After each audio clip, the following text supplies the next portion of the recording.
on. Good afternoon, everyone. Hi, we'll call us to attention so Dr. Welsh has time to speak.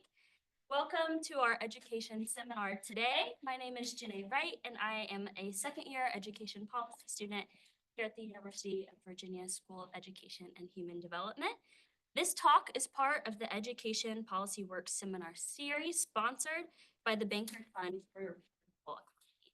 Each semester, EdPolicyWorks hosts a number of talks from external and sometimes internal speakers on a host of education policy and research-related topics. These talks are free and open to the public. We invite you to keep an eye out for the next speaker in the spring. This is our last one. For more information, you can visit UVA's EdPolicyWorks page. Today, we are delighted to welcome Dr. Richard Welsh. Dr. Welsh is an associate professor of education and public policy at the Peabody College of Education and Human Development at Vanderbilt University. His research is focused on understanding and transforming inequality in K-12 education, including work in urban education, the economics of education, school discipline, student mobility, the politics of education, and more. He is also the founding director of the School Discipline Lab. Welsh holds a PhD in urban education policy and a master's in economics from the University of Southern California. He also holds a master's in Latin American studies and a bachelor in economics from Stanford University. Dr. Welsh will be talking for approximately 1 hour and will leave 15 minutes for questions. Please note that any individual or personalized questions after 1:15 p.m. can be addressed via email, as other meetings will be beginning at this time. Thank you for attending today.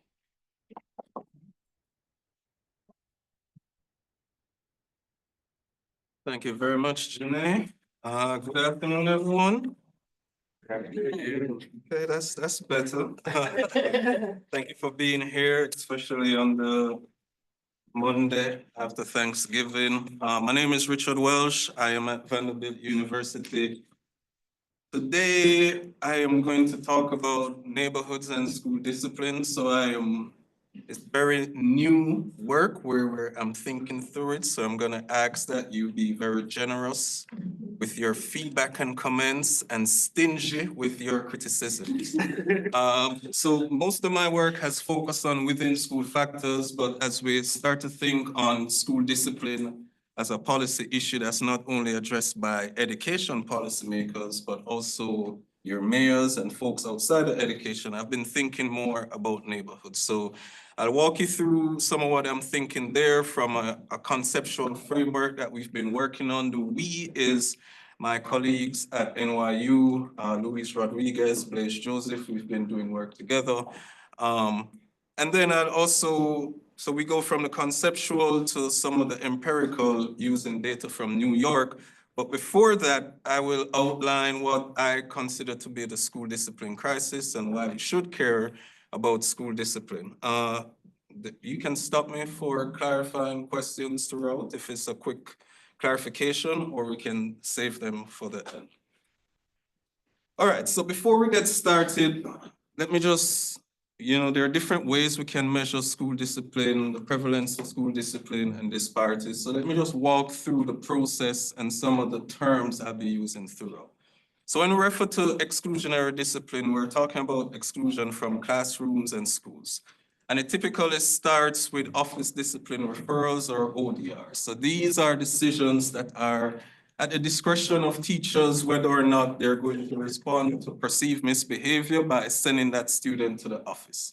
When a student is sent to the office, the principal can then decide what the disciplinary consequence is, right? You can have a suspension, you can have a parent conference, you can have a student conference. So there's a range of both punitive and non-punitive resolutions to these ODRs. There are multiple suspension types. So most of the times when we talk about discipline, people focus on out-of-school suspensions. But in-school suspensions are actually more frequent, right? And as I'll show you in a bit, it's especially prevalent within the South, where we actually came up with this concept of in-school suspension. In New York, we have the principal and the superintendent suspensions. I'm gonna focus, we've combined them in our work because 3 out of every 4 is the principal's suspension, which is for some of your lesser offenses. When I say prevalence, I am using rate-based metrics to measure prevalence, and this is just the overall use of exclusionary discipline. When I say disparities, I'm referring to the differences across student characteristics. So the first thing is, when we think on discipline disparities, they are very multi-layered. So that's the first thing I want to impress upon you. We're not just talking about differences in suspensions, but it flows throughout the entire disciplinary process in schools, from who is referred, who is suspended. When we say persistent discipline, that means you are receiving 1, 2 or more ODRs, 2 or more suspensions in the same school year. We have evidence of students receiving harsher punishment for similar infractions. So it runs the gamut. So when we think on discipline disparities, I think it's important for us to recognize the multi-layered nature. It's not solely in suspensions, but this is something where at every point or at every crevice within the disciplinary process, we're having disparities. So let me paint a picture of what's happening nationally. So you're looking at here, this is district level data from the civil rights data collection. We're in the pre-COVID era, so 2012 through to 2018.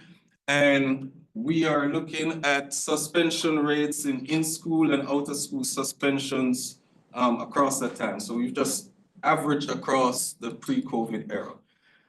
Couple of things that I want to highlight. So we focus a lot on OSS, but as you can see, in-school suspensions is just as prevalent or even more prevalent. The South, in terms of overall rates of ISS, typically higher than what you'd find in the rest of the nation. What motivates my work is essentially racial inequality in how students are disciplined. So if you look at the Black rate, and I'll make the argument or the point that essentially we tend to lump students of color, but when we're talking about discipline, the most aggrieved group is Black students. When we look at their disparities compared to Latinx students, multi-race students, it becomes very obvious why most of this work focuses on the disciplinary experiences and outcomes of Black students. So across all regions, the 2 suspension types, Black students have some of the highest rates of being excluded from school. The relative risk ratio essentially is telling us that Black students are twice as likely to be suspended, whether or not it's in-school suspension or out-of-school suspension. If we take that ISS prevalence and put it on a map, it kind of shows you where I'm going with my work in the coming years, where ISS is really a Southern thing. So if you look at the states with the highest ISS rates across the nation, the top 3 are in the South. And oftentimes some of the ISS rates in the South are even double and triple what they are in other states. So nationwide, we have a problem, especially when we look across both suspension types. When we come closer to the South, we want to really focus on ISS. Here I am taking you from the national view to now a district view. And we're using data from New York City public schools here to show you what's been happening. And I think New York it's a microcosm of sorts of what the sense of discipline, school discipline is across districts in the nation, right? So when we look at New York, we've had restorative practices in New York. We've had policy changes in New York. And what you've seen over time, and this story is, to me, kind of the basis of the crisis, is that we've had reforms that have reduced the prevalence, but disparities have remained persistent. And you're seeing it here in New York, so at the top, Black students are most suspended. We had that dip for that little thing that we call the pandemic that happened there, and then it's rising again. So if we look across the nation, most of the discipline rates are rebounding. From New York, if we look in North Carolina, some of what's emerging from the reports, essentially our school discipline post-COVID is looking very similar to what it did pre-COVID. One of the lens that I think is important as we think about discipline and to understand the nature of what's going on is to apply an intersectional lens to what's happening. And this is some of what I've been trying to do in the work. And a couple of things jump out to me when we do this. So, you know, we tend to lump Black students together as a monolithic group, but when you start to tease that apart, the depth and scope of the school discipline crisis really comes to life. Or Black males with special education are the most disciplined and referred to, right? So if we look at New York, Black males with special education status have a ODR rate of around 28%. Their ODR rates and their suspension rates are almost twice what it would be for the average rate. So the larger point here is that if you simply just focus on Black students as one monolithic, I think you'd start to miss some of the texture, where there are about 5 groups within Black students that have ODR rates of above 20%, right? Which is ridiculous because this is more than twice what the overall rate for New York would be. So the intersectional lens is allowing us now to better try and target some of our interventions and how we think about what we're going to do about the discipline crisis. So why should we even care? We should care because these disparities are affecting lives and livelihoods, right? Starting from lost instructional time.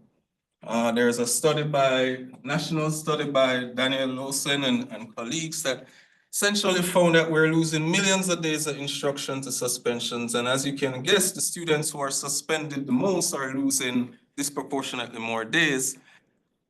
Those days have an impact, right? So you might have heard about the school to prison pipeline. So there's an impact on incarceration. There's an impact on juvenile justice involvement. There's an impact on health. There's a recent report from the CDC that's calling school discipline a public health crisis.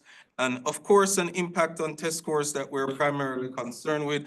We've also, some of the work by Miles Davison have found impacts on things like SNAP, your economic and social outcomes. So it matters because not only is it affecting test scores, but it's affecting students way after they've left the building.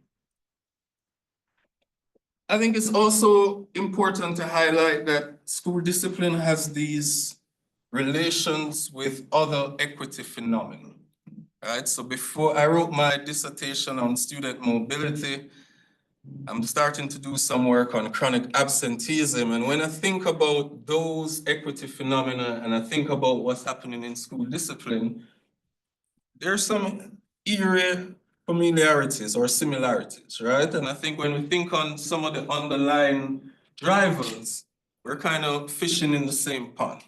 We're talking about teacher-student relationships. We're talking about school climate. And in school discipline case, we're talking about how stereotypes, bias kind of manifest themselves in disciplinary decisions.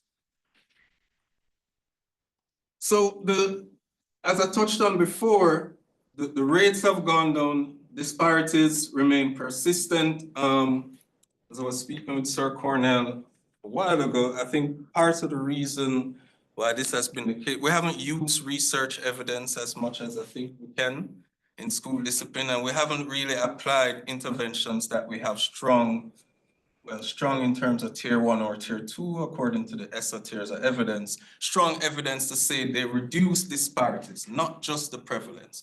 And then we have some work by Rebecca Cruz that have showed that some of these reforms are not benefiting the students who we need to benefit the most, right? So the implementation of some of the programs like a restorative practice or restorative practices have benefited white students more than they benefit Black students. So essentially, this is, to my mind, what the school discipline crisis is, that we've had persistent high rates.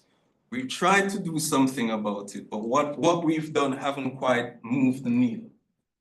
One of the big issues around the polarizing issue in school discipline is around the cause, right? And this is where you start to see a lot of divergence. What is causing these disparities? It's not because students are misbehaving more, right? That differential involvement hypothesis has been proven to not be the case. We actually have some really interesting work where you have two students involved in the same fight in Louisiana that's getting different consequences, right? So we know that it's not because of poverty, right? So the argument that I've been making is really, it's the adults. It's the adults that are in school. It is their disposition, their discretion, how implicit bias plays a role, their training in classroom management or lack thereof, their training in culture. I apologize. Yeah, so it is the adults. It is how adults are perceiving misbehavior and how they're responding to that misbehavior.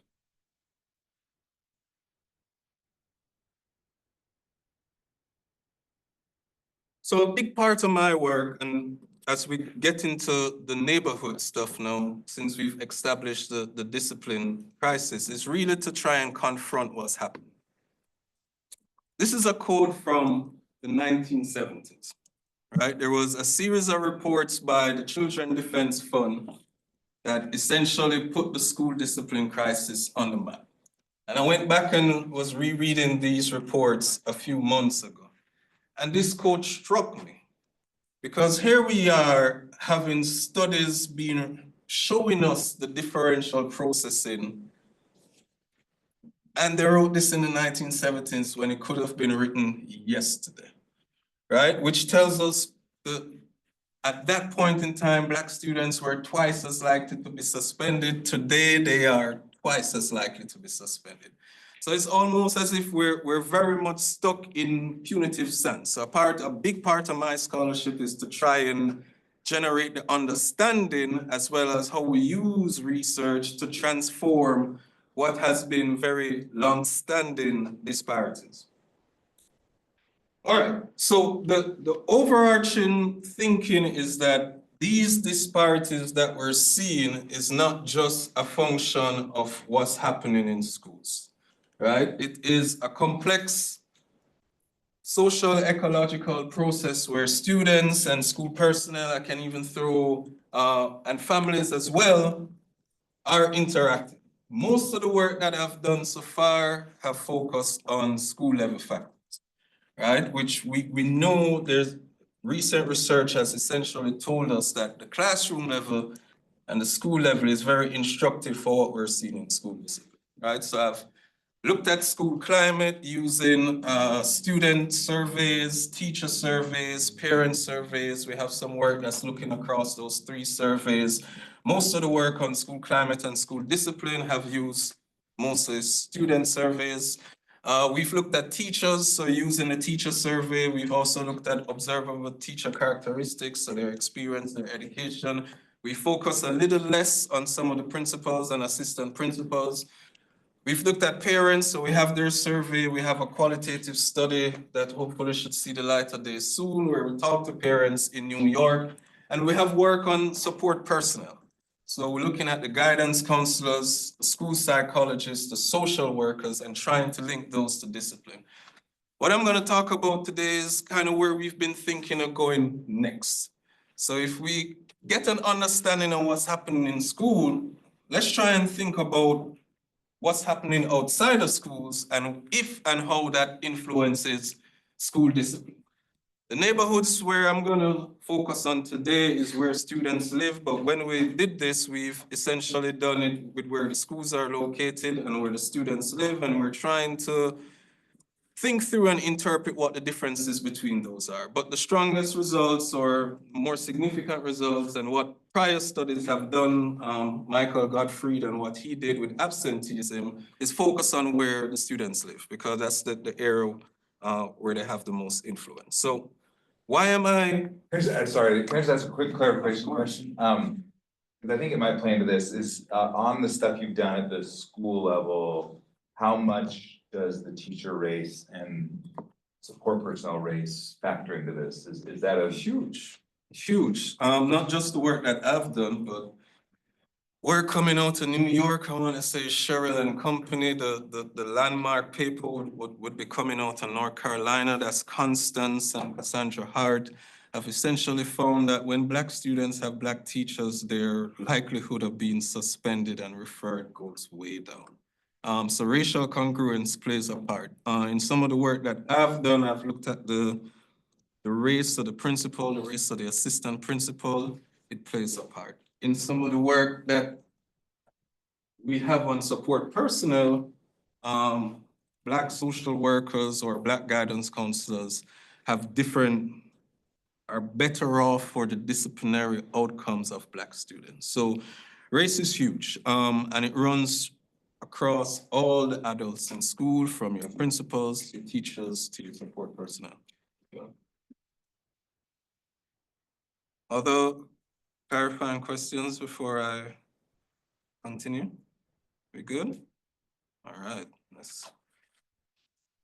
all right, so why do I even care about neighborhoods and school discipline, right? When I've essentially been focusing a lot of my scholarship on the levels within schools.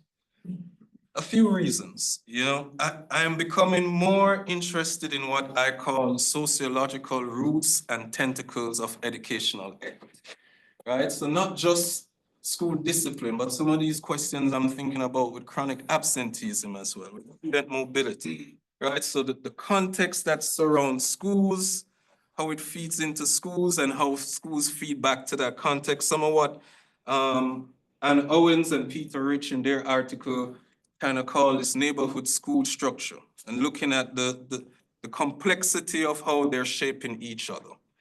Also think it's important to establish an empirical base for us to address discipline disparities outside of education.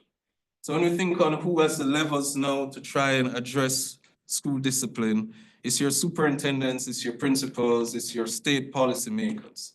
But to my mind, if we can make an argument that says, we kind of know the school to prison pipeline and some of the impacts that being suspended can have on later outcomes. But if we're able to have a richer understanding of how neighborhoods contribute to school, then the discipline disparities is not just an educational problem. It becomes a sociological problem that maybe your mayor should be coming in more. Maybe we should have the housing agencies coming in more. And the practical is really thinking through, if educational equity is an issue that extends beyond the classroom, to have a commensurate approach to how we deal with it, right? So the practicality would be, if we learn more about it, we expand our policy making room, and then we have to start exploring new ways in terms of how we're going to combat that inequality. So I think there's a link on why I'm even spending the time to think through it. I think there's some value to move the school discipline field forward by learning more about neighborhoods. Most of the work on neighborhoods have focused on student achievement. So there's a tons of literature on neighborhood effects, and they focus on your academic outcomes. There's less work on what I would call some of your equity outcomes, right? And if you find any, please let me know. So Michael Godfrey did some work on chronic absenteeism, and he found what we probably hypothesized, that in some of your more advantaged neighborhoods, so higher percentage of home ownership, less poverty, is related to being less chronic absent or chronically absent. When we turn our lens to school discipline, there's roughly a handful of studies that have tried to explore this relationship, right?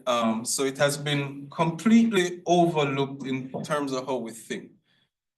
The studies have essentially found little to no association between neighborhoods and suspensions. So most of these studies have used suspensions as their only disciplinary outcome. So that's one of the things we're trying to do in this work. We're looking at multiple disciplinary.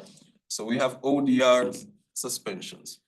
Most of these studies are cross-sectional, and they're also using school level data, right? So part of what this work is doing, and they're coming from your major cities. Well, I'm in a major city too, but New York, LA, and I want to say Chicago is where most of this evidence is coming from.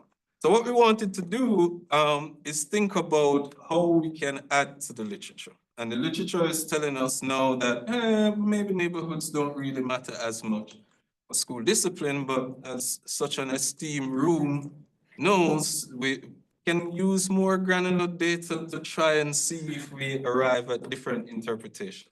And that's kind of what we do in the empirical paper that I'm gonna talk about. But I think it's important, as I was, Addison and I were speaking at breakfast this morning, a part of our scholarship, for me, especially as a quant person or trained as a quant person, we tend to fly by the theory and the conceptual framework, right? The theory that we love and know is human capital theory, and that's it. What happened in this work is that we submitted the paper to a few journals, and they kept coming back with, where's the theoretical framework? But there's really none that we could leverage to say, hey, this theory helps us show how neighborhoods shape school discipline. So we had to take a step back. So before I go into some of the empirical results, we realized that there's value here in trying to think through how school discipline shapes, how neighborhood shapes school discipline. And to preview some of the results, we do find that there is a significant association. But then the question becomes how? Right? What are the mechanisms? And we wouldn't be able to do that without trying to develop a framework. So the first step that we've been trying to do is think through what we're doing. We've gotten to the first question, which I'll show you. The next step in how we're doing it is not the if, but we're getting to the how. So there's a need for us to think through how schools and neighborhoods matter. And I'd even add on to what Ann Owens and colleagues have written, that we need to especially do that when we think about educational equity, right? Because inequality in society might be being replicated in inequality in schools when we're trying to have schools disrupt such inequality. And part of what, thinking through the conceptual framework is that this is a complex relationship. So as I mentioned at the start, it's trying to apply theories from sociology to understand what's happening in school discipline and neighborhoods. All right, so there are two kind of interrelated challenges. I'm going to provide empirical evidence on the first one. So I think we have an answer to this question. Whereas prior research have been telling us that there were no significant associations, I'm going to show you today that we think they are. The second question is kind of where we want to think some more about our theories. So once we establish that there is this relationship, what's driving it? How is it being driven? And then I guess the final thing we're going to do here is try to operationalize this. So across our student, teacher, and parent survey, across our neighborhood data, across our personal data, all the data that we can bring to bear from NYC, we're going to try and test it. So what I'm showing you is how we're going to try and build this study over time. So the if part is we use ecological systems here. So essentially, we're saying that classrooms are nested in schools, schools are nested in neighborhoods.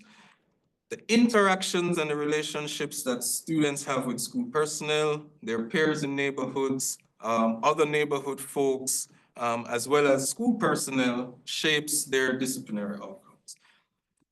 When we think about the different circles of the ecological systems, neighborhoods play an important part in school discipline. So it's a part of the student's microsystem, right? Their most immediate context. It's a part of their mesosystem. And you have scholars like Joshua Childs who have been telling us to focus more on the mesosystem when we think about educational equity. In his case, he's thinking about chronic absenteeism. I'm trying to use similar lens for school discipline. And it also plays a role in the exosystem, right? So the aspects of the student's context that indirectly affect them by affecting those close to them. We combine ecological approach with social disorganization. So social disorganization is saying essentially neighborhoods drive behavior. And they've used this, a lot of what we've been thinking on and applying has been some of these theories that they've used to predict violence and crime. We're lifting those and see whether or not we can apply them to how we think about school discipline. So social disorganization, we're using this to try and pinpoint some of what I'd call the salient factors, right? So it's saying essentially neighborhoods drive behavior. Three key factors: the closeness of neighbors, your collective efforts, and the social control of community problems. When we started to think on this project, we're trying to link social control in neighborhoods to social control in schools, but we've kind of backed away from that thinking. Sir Wyckoff. Could you say a little bit more? I think many of us are familiar with, when you say school factors, we sort of have a range of things that we think about, but I guess I'm interested in how you're conceptualizing neighborhoods. And so is that just the immediate blocks around the house where you happen to live? Is it like local government? I mean, you can imagine neighborhoods can embody lots of things, especially in a city like New York. And so I'm wondering how you're conceptualizing that in a way at the theoretical level so that when we get to the empirics, we have an idea of what you're trying to measure. Yeah, well, I probably start at the empirics and work my way back to the theory. So we're using census tract level data. So I'd say neighborhoods would be your census tract, but your question is hitting on something that we are thinking more about. That neighborhoods are not just simply demographic composition or thinking through opportunity, but just having that opportunity reflect demographic composition, right? So it's to my mind, it's about resources. We've been coming back to the resources that's there or not there. So your green spaces, your libraries, your peers, the surrounding context in which development and learning happens. How expansive that is as a geographic unit, we're using census tract, but as your question alludes to, it can be much broader than. Quick follow-up. So I think the things you named make a lot of sense to me in terms of being sort of under public control, a number of green spaces and so on. I'm wondering more about nonprofit or private institutions, churches, YMCAs, all the things. I mean, I'm connecting this back to sort of Robert Putnam and the way he thinks about social capital and how that gets embodied in neighborhoods. We haven't gone in that direction. We've been thinking more on opportunity and resources and focusing more on the public, but I think that's a very good point. Go back.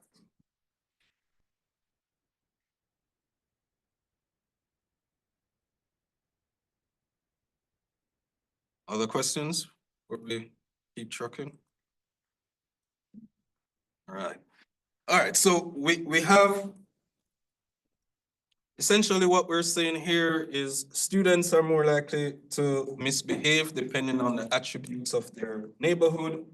And then for educators, so these first two, we're thinking on, that helps us to answer the if, which is kind of where we are, right?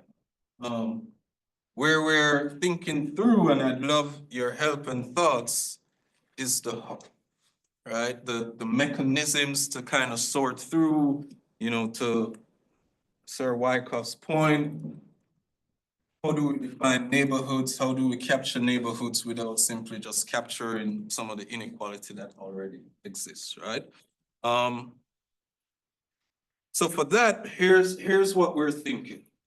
We're gonna focus on the key actors in the microsystem, right? So students, teachers, school administrators. We've kind of left out our families for the moment because we don't have family information on the families in the data set that we have in New York, so it's one of my limitations, but we can throw them in there conceptually.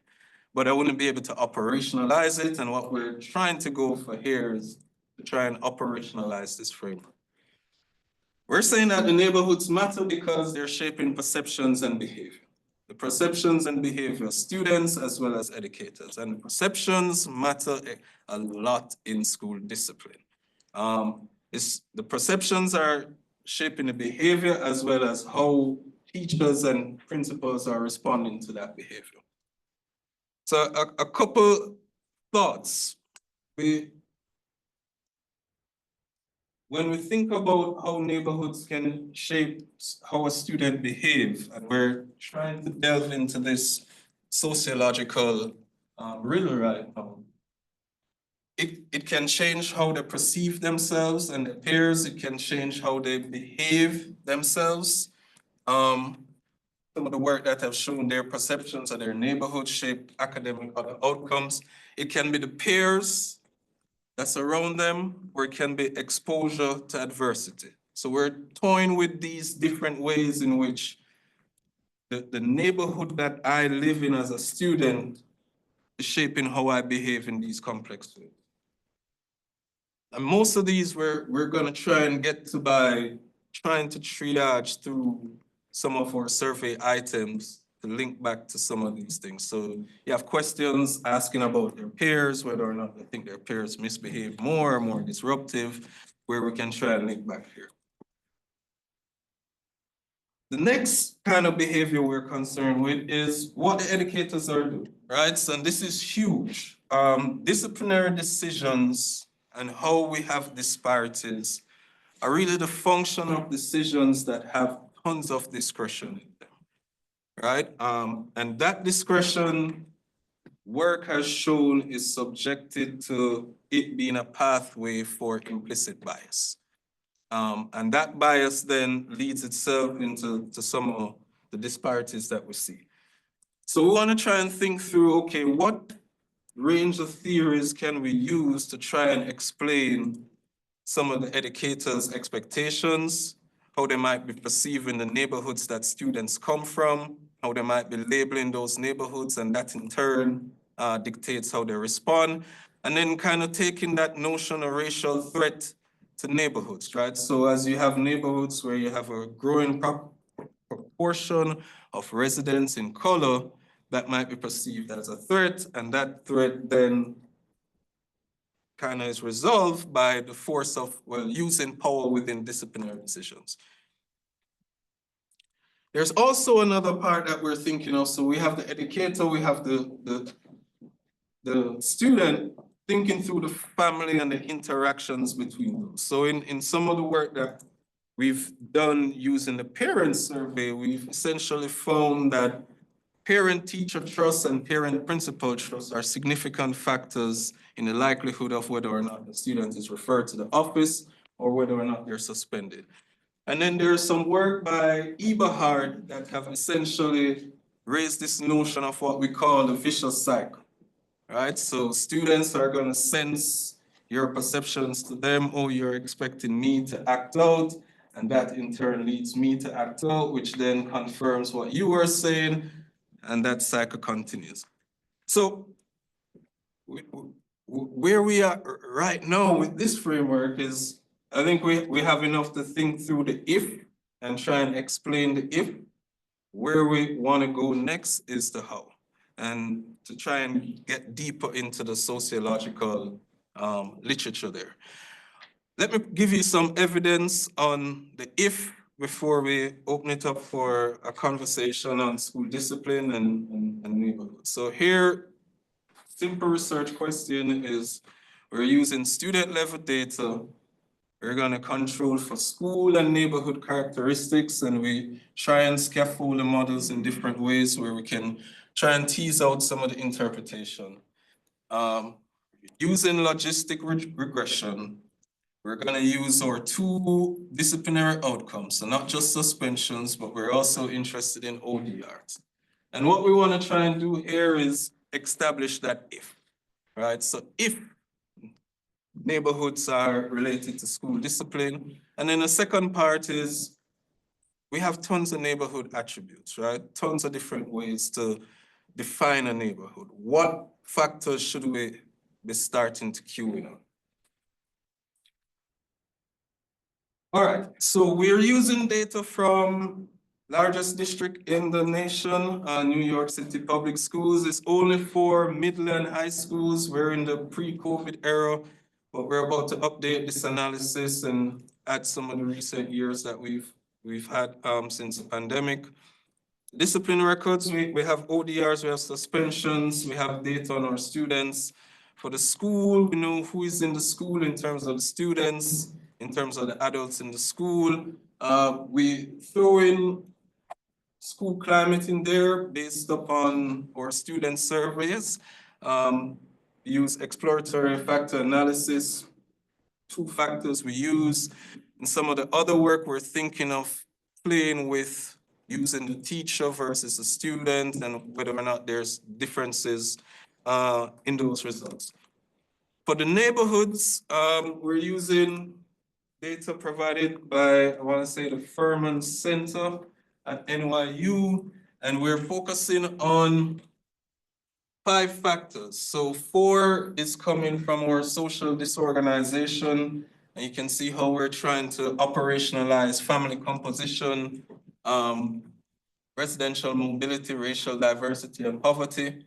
We add crime as well, because most of the prior studies have kind of shown the salience of crime.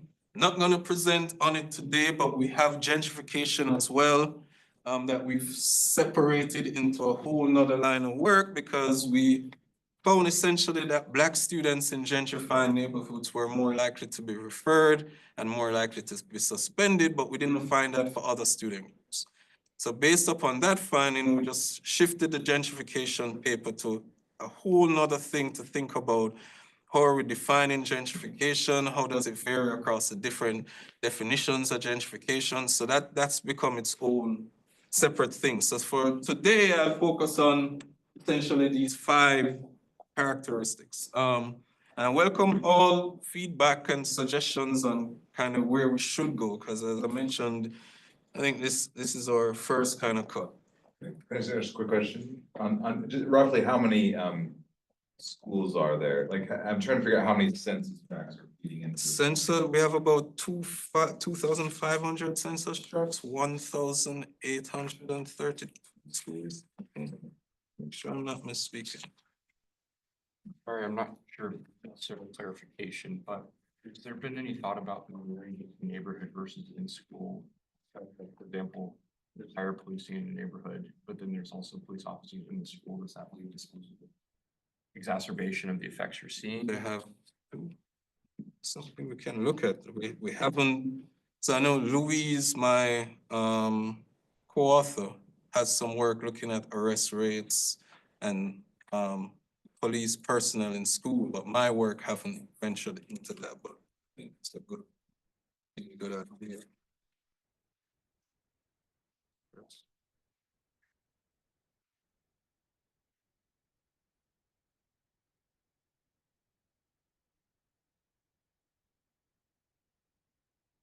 Then, in terms of our data, since you asked, we have All right, 5 boroughs, 55 public use microdata areas. So those are the sub-boroughs. 59 community districts, over 200 zip codes. Roughly in this, we have 2,165 census tracts. I'll go at the back and Sir Wyckoff. So for other indicators related to household income, have you thought about something a little more graduated? Because like percent below poverty line, sometimes families are just above the poverty line. That doesn't mean they're, they've reached the middle class. So it seems like a more would be considered More like a graduated. graduated, yeah. And then Think also about it. the household ownership, like home ownership, that's another Yeah. factor. Maybe you're getting some of that. And in New York is Yeah, it's low. Okay, yeah, New York. one of the Wall Street guys. Yeah. New York, got it. No, but I think that the point is very well taken that we can explore other measures of income. Sir Wyckoff. So I think your last bullet gets at this issue, but I'm not recalling exactly how prevalent high school school choice is in New York City. And so the question is, I think your last bullet sort of says that you're linking students to the neighborhood in which they live and connecting that to the schools they attend, which may not be the neighborhoods in which they live. Exactly right. School choice is super big at the middle and high school level. I want to say 60% of our sample do not attend a school in their census tract, which is kind of how we're measuring our neighborhoods. So yes, and we're trying to think through how we can better exploit some of that choice, right? Because then essentially you can have students in the same neighborhood, different schools, and thinking through whether or not we can apply some of our infraction level data with a series of different fixed effects to try and get more to that point. Can I ask you a question? Sorry. Of course. So you made the case earlier on about the importance of teacher-student bonding with respect to ethnicity, and that probably extends to intersectionality aspects of that. And I'm just wondering, now we're building in neighborhood. We're talking about where the students come from that go to these schools, but what about the teachers? Do they live in neighborhoods that experience these same levels of poverty and crime, where they come from the outside with different sets of expectations and? Good, very good question. We haven't gotten there as yet, and I don't know if we have I know the data. Yeah. But I will certainly ask the Research Alliance after this talk, what we have on our teachers. That's the thinking we're trying to get at with trying to play around with where the students live and where the schools are located. All right, so whether or not if I'm a teacher that kind of work in a high poverty school versus a low poverty school in terms of where the school is located and how that shapes the perceptions. But you are exactly right. Drawing on some of the work that I do in Georgia, there is a difference, and the principals will tell you that the teachers who either were raised in Clark County or come from surrounding areas are very different than teachers who are not familiar to that context. So I think there is something there. How we get at it and kind of provide some empirical heft to it is, I'll put an asterisk beside that. Other questions before going to some of the results? So you may not, data may not allow this, but for crime, are you able to see like the brackets of like the age brackets of the suspect or the, yeah.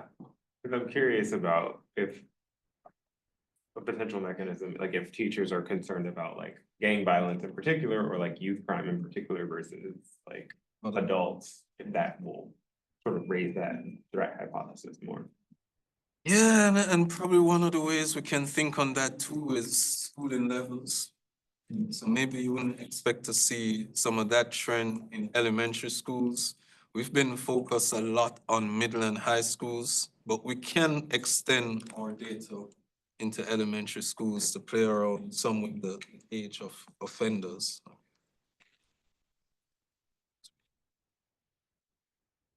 In terms of the conceptualization of the question, do neighborhoods matter?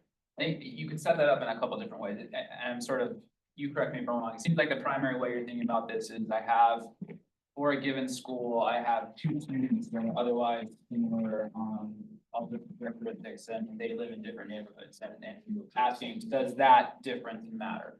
Is that primarily what you're interested in? So if they live in the same neighborhood, but 'Cause you different could- neighborhoods, but same school. Because you could do something different with the neighborhood question, which would be 2 students who live in the exact same neighborhood, but attend schools in different neighborhoods. I'm just wondering, there's lots of ways to get at this, why, if neighborhoods matter, I'm wondering empirically, well, I guess conceptually, are you interested in all of those, but empirically, what are you actually looking at? I think empirically, for this one, we're looking at different neighborhoods, same school.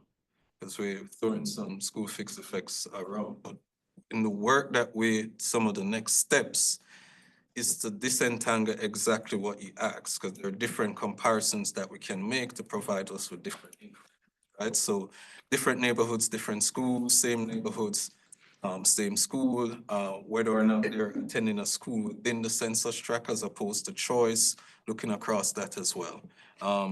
But for this first cut, it was essentially different neighborhoods, same school. But your point is very well taken that there are different combinations for us to think through, which we have on tap to learn some more. All right, let me run through the results and then we can talk about discipline and some. So the model, logistic regression, we have year and school fixed effects here, or errors at the school year. We're interested in the way we run these models and essentially present them is we do student and neighborhood first, and then we do school to see before we fully specify the model, we essentially scaffold up to get a better understanding of what's happening. All right, the first thing I would say is when we look descriptively, there is an association in terms of the neighborhoods that have higher poverty, higher crime, more diverse neighborhoods have way higher suspensions and ODR rates. So I want to say we split into tertiaries. The high poverty neighborhoods, I want to say their suspension rates is almost twice that of what low poverty neighborhoods would be. Same thing for crime. So just looking descriptively before we get there's a sense that, okay, in the more disadvantaged neighborhoods, we tend to have more discipline disparities. So when we do our logistic regression, a couple things jump out. So we do find that there is this association. Is not the biggest in the world, but it's significant. Poverty rate, residential mobility, serious crime, and racial diversity index is consistent across our 2 disciplinary outcomes. What we're trying to think through and where we have some variation is our single person households. So when we look at we're finding different results for ODRs versus suspensions for that characteristic. When we look at ODRs, it switches direction when we include schools.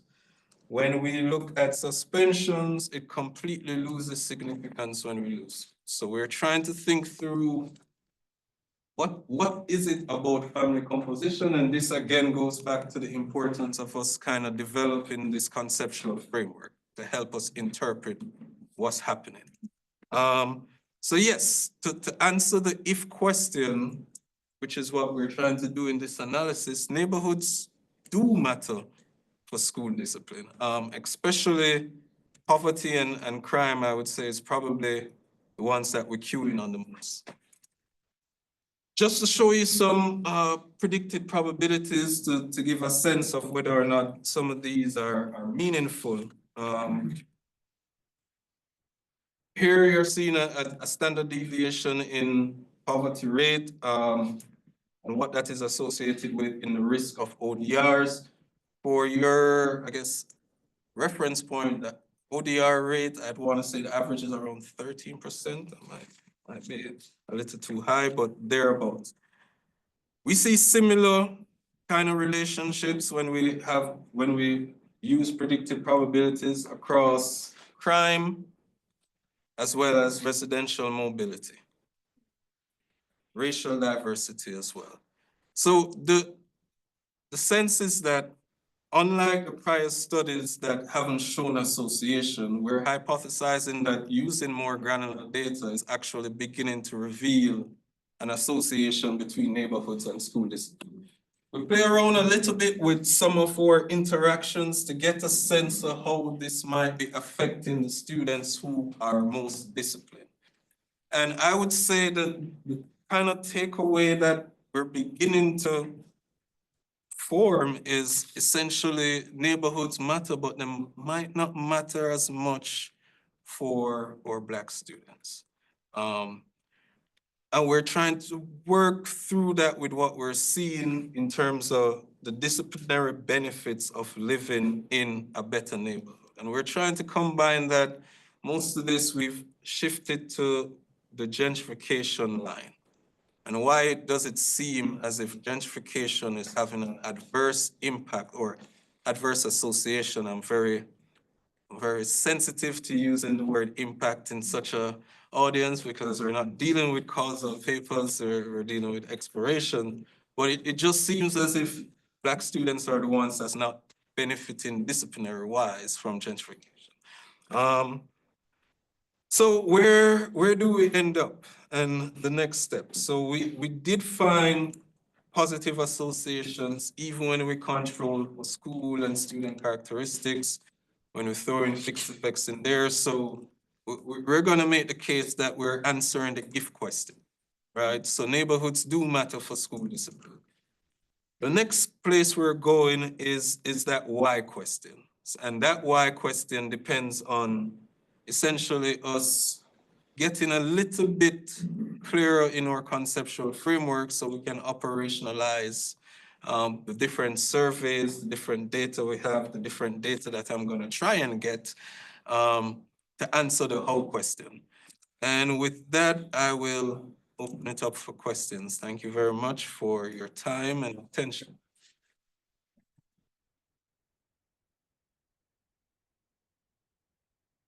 Sir. Curiosity, this is not my field, but I guess I'm wondering, how often are students referred for like school discipline based off their actions outside of school? And Tricky one. I guess like I'm thinking about like when you mentioned like, teachers being from the neighborhoods, I'm thinking like, do teachers go out and surveys like students, or do parents like refer students when they see like problems happening in the neighborhood to the school to sort of like discipline things as a potential? So most of it outside of the school building would be the bus. Right? That's a problematic area for many. The way district leaders interpret the law, whether or not they have the leeway to discipline students outside of school, most of them from my experience, take a very conservative tack. So they kind of leave that alone. Where I think there is a huge overlap, I was speaking with Ben about, is social media and trying to figure out how, so social media is fueling most of the fights in schools. So what they're saying before is also fueling when the fight occurs and you're videotaping, and that leads to more. So in terms of the outside stuff, I'd probably say their most pertinent challenge right now is social media. Whether or not a teacher, I don't think most teachers or principals will go to the supermarket, see one of their students misbehaving and think that, okay, I'm gonna suspend you. I don't think they're gonna do that. Most of the offenses, just to put it all in context, most of the offenses that we are concerned about in discipline are subjective offenses, which goes back to our discretion, bias, or decisions, right? So your weapons, your drug possession form a very small proportion of disciplinary infractions. The bulk of infractions, and this is across states, across districts, are gonna be what they'd probably call your student incivility, your defiance, your disorderly conduct. These are all how I perceive your behavior to be and how I manage it. And what you'd find is you might find a more experienced teacher might view what a younger teacher views as disruptive differently, right? And that, I think, is fueling most of what we're seeing. Can we take a look at slide 33? My question is about, One is 30. Okay. so what's the unit of analysis here? Is it the student or the school or the grade? It is So they're reflecting data structure, right? the unit of analysis at the student level. Student level. Yeah. Okay, and so these are all student level predictors then? Of how we're predicting the likelihood of a student being referred to the office or being suspended separately. Right, as a function of the poverty rate. As a function of the school that they're in and the neighborhoods where they live. So Yeah, so I'm just trying to disentangle because it sounded like you needed a fixed effective rate to modeling this, right, which would remove all the school and neighborhood ways in which they would vary. use school fixed effects in this one. And what we're want to do, we want to play around with those three. Okay, So you school remove year, all the way schools matter. Then neighborhoods, yeah. you entered some neighborhood predictors. Student out. Yes, where the students reside. Thanks. Where we're going with it, it's exactly kind of where you're thinking. Well, I mean, either way, I mean, there's no wrong way to start. But I think, I was just curious. I'll go here and then here. So you showed a slide earlier of the pretty, what it looked like, pretty dramatic decrease in these offenses over time. I think, I didn't catch it all, but like 2012 to 2019 or something. Mm-hmm. And so I'm wondering whether that isn't an interesting source of variation. I mean, I get the 2021 one is, you'd want to omit that, but Mm-hmm. but those are pretty remarkable declines, and it would, I would be interested in trying to understand whether you can leverage that to better understand the mechanisms.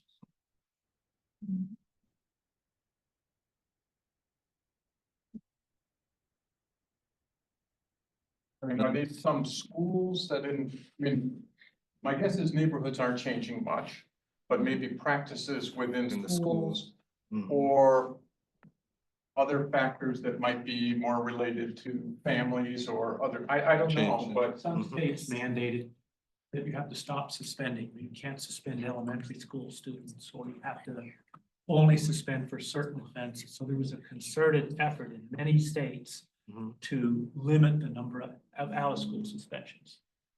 right, this is all- but, so that makes sense, Dewey, but this is within New York City Mhm. and it's a pretty gradual decline. It may still reflect a policy that got initiated in 2012 and it just took Kinda time. Yes. But I nonetheless would be interested in trying to understand So, what the factors are.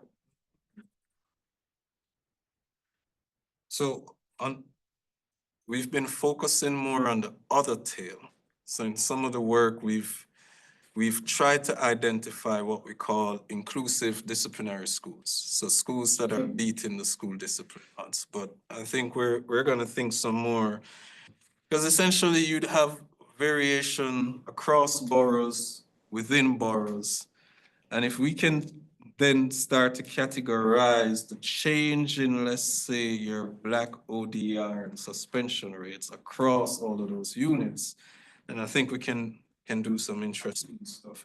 To Sir Cornell's point, New York is very similar to most of the districts, so they limited the use of superintendent's suspension, limited the number of days that you can do. Didn't fully ban like a California suspensions for subjective offenses, but kind of went down a similar path. And of course, it's a restorative justice or restorative practices district. Now, how well that's implemented and the fidelity of that is a whole nother story, but technically, New York is a restorative practices place. Thinking about the question that Brendan asked before, you're using the variation for like someone in the same neighborhood who decides to go to a different school, like a school outside of their neighborhood. And I guess I'm wondering to what extent you've looked at like how those people, like, are there differences in observable characteristics between the students that like stay in their neighborhood school and those who like go to a different school? And maybe that might uncover a little bit of like a potential selection process into which like, I'm not gonna go to this school in my neighborhood anymore, I'm gonna go to the one I have to take 3 subway stops to a different school. We haven't delved into that, but we can. So you want us to look at who is staying in their neighborhoods versus who is employing school choice, yeah. Okay. We did a little of it in the spec checks that we did here, but I don't think as much as we can push. Sir Cornell. So, thinking about the experience of young Black men in schools and the ways in which they get themselves suspended, there's 2 authors that really have influenced me. Elijah Anderson, Go to the Streets, and Nathan McCall. You're familiar with Nathan's work. He's at Emory. He grew up in Virginia Beach. Was exposed as a young Black man, exposed to a lot of racism, both systemic and individual, and went to school angry. And that anger got him into a lot of trouble. And he experienced the school to prison pipeline. He had an awakening in prison. Became a journalist, was a high profile writer for the Washington Post, and then he wrote Makes Me Want to Holler, which was the account of his experiences. But I would really encourage you to look at his work. Now he's lecturing, he's written a bunch of other books, and he's at Emory University. But he really describes the complexity of how it impacted him, and his new book is on neighborhoods, so you might want to look at that. But anyway, those are the 2 folks that I think could give you some theoretical richness to add to this. And with Black males. Did it tackle at all the intersection with special education status, or do they? I don't think he had special education status. He may write about that, but he was mostly influenced by gangs, and that's the other variable that this gentleman was getting at earlier. Yeah. If there's active gangs in the neighborhood, now New York is not as big on gangs as Chicago and LA are, but I think if you were gonna look at, is there presence of a gang? Because that frightens the teachers and the administrators, makes them harsher, more likely to call the cops. That's just a huge variable, I think, in a lot of these suspension rates. Thanks. Yes, sir. I was just thinking about your earlier point that, you know, it's the adults that are really the factor here. And so that would suggest that a big factor, well, I guess I'm just trying to figure out in your neighborhood story, is it that the adults in the school know what neighborhood these kids are from and they're treating them differently depending on what neighborhood they're from? Or do you really feel like maybe there are differences in the neighborhood in the way the kids behave, you know, like sort of the story you was talking about with them? Both. So the latter would be for the student behavior. So I'm not discounting that I won't fully extend the differential involvement hypothesis to say, hey, if you're in a crime poor neighborhood, you have to misbehave. But I kind of want to test it, or at least learn more to put that on the table. The former is kind of what I think is happening in some regards, where the teachers and how they perceive your behavior versus your behavior is going to come down to the neighborhoods that they might live in. And I do think the teachers are familiar with the neighborhoods. In some of the work that we do in Georgia, the principals and the teachers know the housing projects and which students are coming from the housing project, and they will tell you like, that one is coming from that project, that one is coming from that project, so. So I wonder, I mean, in that, if that's your, if that's what you're interested in, I wonder if there's a way to do like a resume type study where you're just sort of gauging somehow the adults in the school's reaction to a neighborhood the kid is from, somehow like a, you know, a home address, or I don't know how you do it. That's your job to kind of. But I wonder if that is. Easy question. Yeah. Lobbing you softball here. No, I just wonder if there's a way to get at that, like. Directly. Yeah, just measuring how they react to a home address differently, of a kid who might be transferring into their school or something. Or focus on the transfers, that might be a next. Yeah. Okay. All right, I'm taking notes. I think we have what, 2, 3, 4 minutes? Thank you, Georgia. Yeah, thank you, Dr. West. I really enjoyed the presentation. I've been thinking about your conceptual frameworks. So I took the criminal theory class and got involved with the disorganizational theory, and it's kind of based on opportunity. And I heard you mention about Gottfried and Hershey's general theory of crime, and earlier in your presentation, but I wasn't able to follow like how when you shape your own conceptual framework, you kind of focus on manners, collaborative framework, and disorganization theory, and then the Michael Gottfried's theory is kind of a side. Can you share a little bit like how you think these issues with the neighborhood, like how you? I don't know if that's the question. You know, so the way I think on it is like we need 2 different buckets, right? But they're related. So the if question is the ecological system, just to say, hey, linking neighborhoods to school. I think I might try and draw some more on some Anne Owen's work and kind of that neighborhood school structure that she's been writing about to help me motivate that. The social disorganization, I am not married to it, but it's just a way to think through the factors that might be salient. And given some of the feedback, you know, I am of the mind to like, I don't want to throw the kitchen sink and just put every single, but I think we can take a step back and kind of talk some more about how we conceptualize neighborhoods, the resources, the opportunities, and see if we can pull in not just the public stuff, but going back to Sir Wyckoff's point, like open it up a little bit more. The second question is kind of where we're trying now to bring in these different theories. That's the trickier one, the how. So thinking about if you live, and that's kind of outside of our wheelhouse because it's going into sociology, which none of us are trained in, us being Louise and myself and Blaise, right? So now we need to learn and be exposed to these different theories, you know, theory of oppositional culture and what that means and how that might means how Black students might interact with white teachers, and that might be different from how they interact with Black teachers. And so we're trying to bring that in to explain the how. And a big part of it, which I think we should make this distinction, is maybe a full framework and then a framework that we want to operationalize.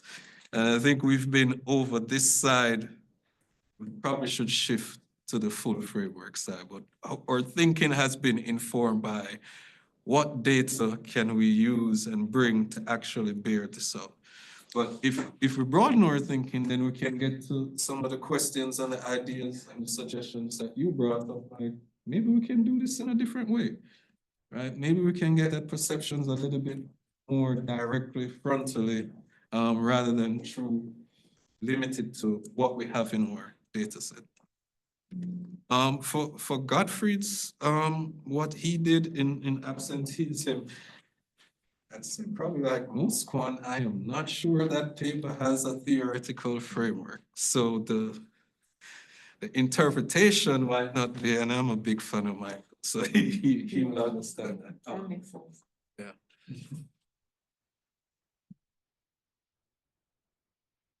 Thank you. If there are no further questions.